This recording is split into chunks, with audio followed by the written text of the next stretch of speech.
Hmm. Yeah, I am wondering about this shaping that they're doing in Madab. What is going on in there? I mean, I'm pretty sure it's not the Geneforge. It's some other kind of modification. So what is it? Ooh, we can actually use these. Yes, heal. Glorious, glorious heals. I said heal! There you go. Okay.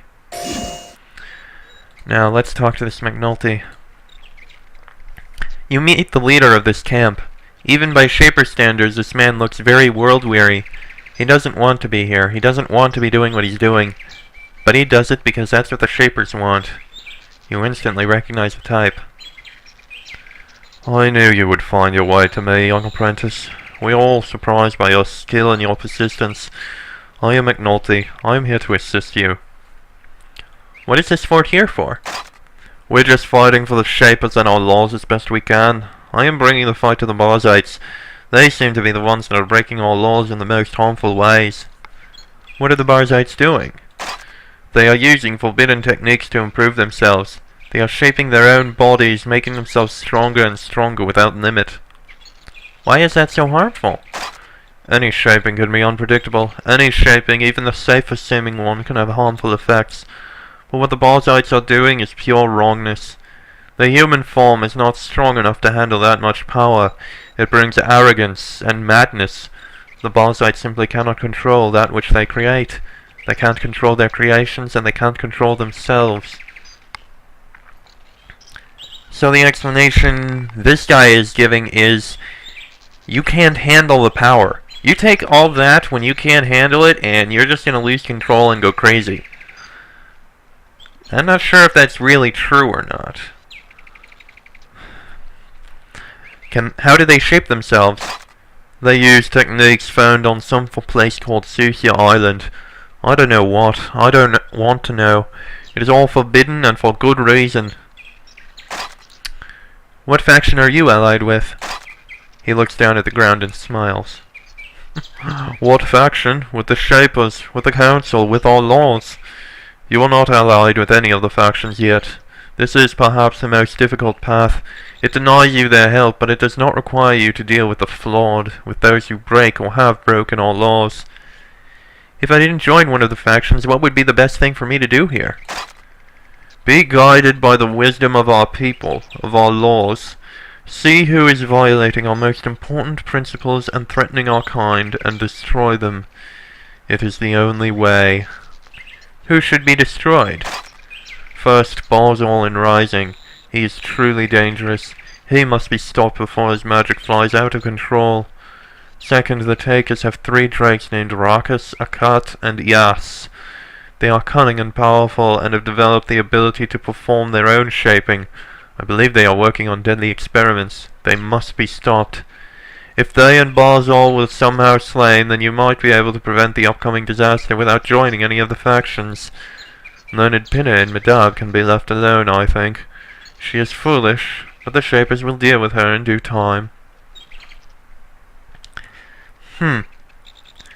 So it seems to the Shapers, the Barzites and the Takers are the most dangerous. They aren't worried about the Awakened, but they are still going to take care of them. They're basically filing them in the deal with later category. Still, it's something to take note of. They do seem to be putting the Takers and the Barzites in the evil, or at least chaotic, category. But is it really going to be that easy at this point? We still need to talk to Barzal and see his side of this whole story, and the Takers too. We might still help the Awakened, but I'm not sure if we're going to alter ourselves if we do. Can you give me training? Yes, I can. Go speak with Kema. She can help you. My teacher's name was Shanti. She was murdered. Do you know who did it? McNulty looks upset. I am sorry, Shaper. This crime is disgusting and must be avenged, but I do not know what happened. I must say, however, that this stinks of Barzal's involvement. It may seem to be Barzal's involvement, but that one person said it wasn't Barzal. This is a crude, small Shaper laboratory. There are a half dozen incubation vats and alcoves around the room. There are 3 open and 3 are closed. Although it doesn't look impressive, this chamber is the reason this fort exists. A skilled Shaper with a facility like this can easily create powerful creations in a crude, unfinished state, let them incubate in vats like these, and then spring forth ready to cause havoc. With time, this chamber could be used to create a force which would cause the Barzites considerable trouble. If, of course, an actual skilled Shaper was using it. You aren't sure whether the 3 vats were just left closed or if a creation is growing inside them. It may be dangerous to try to find out. Yeah, I don't think we're going to. Although, nobody looking, we can take some of this stuff and sell it. Or keep it. You know. Crystal woven shield, +5 armor, +1 to spellcraft. Yeah, that we can sell. We're gonna leave the closed vats closed. Now let's go sell the stuff we have. I gotta say, with everything that's gone on, we now know more. We do know more about what's going on and all these people. And we were told of the 5th option we have. Yes, there are 4 factions, but in 3 out of the 5 Geneforge games, there is one more action, which is basically the option of... Oh, what's the name of the trope?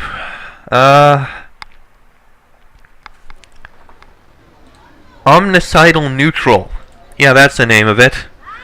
The side of kill everybody, basically screw everybody, let my sword sort everything out.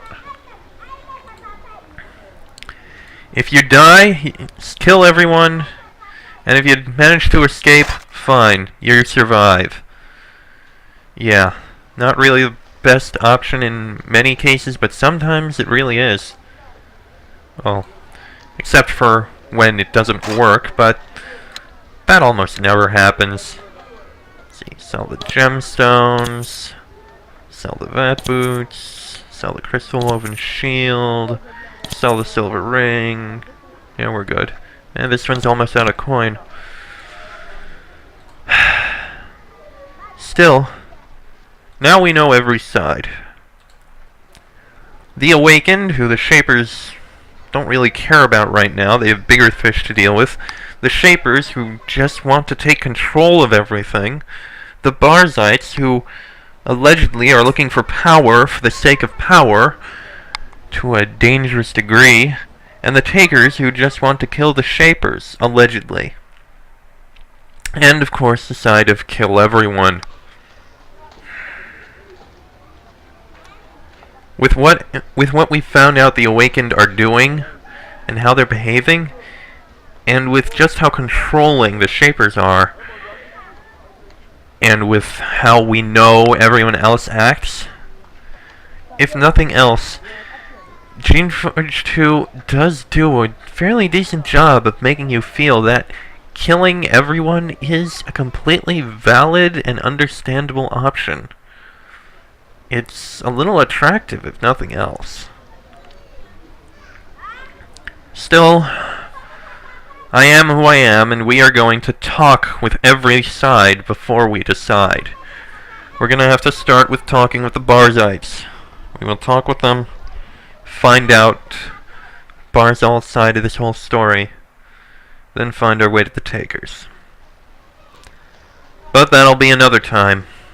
Till then, I am Chessrook44.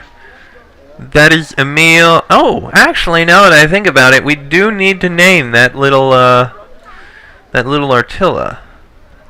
What are we gonna name it? Let me think.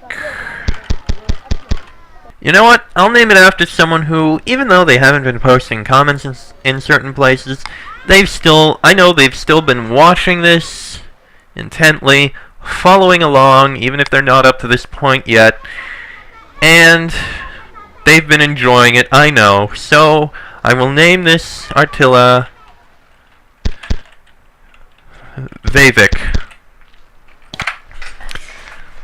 Not a name maybe, but hey, that's the name I'm using. So, till next time, I am Cheswick44. That is Emil, Rendara the second, Gatsan the third, Random Vlish, and Vavik the first. This has been a Geneforge 2 Let's Play, and I will see you all next time.